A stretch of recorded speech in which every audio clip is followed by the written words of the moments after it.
ఒకటి రెండు మూడు నాలుగుకు అర్థమేమిటో చెప్పనా? చెప్పుకో, త్వరగా చెప్పుకో. ఒకటంటే ఒకటిగా అడుగేద్దాం,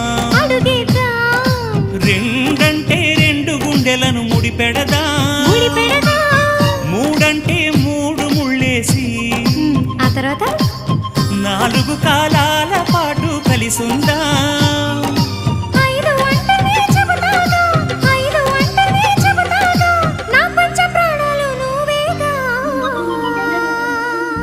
అమ్మావు ఇల్లు ఈగ చదివానాడు, ప్రేమ వలపు మనసు మమత చదివాయినాడు. ఇంకా ఏదో చదవాలంటూ పెదవి కోరుతోంది. భలేగా కొత్త చదువు చదువు, ఇలా నా ముద్దు కవిత చదువు, చెలి మురిపాల కథలు చదువు.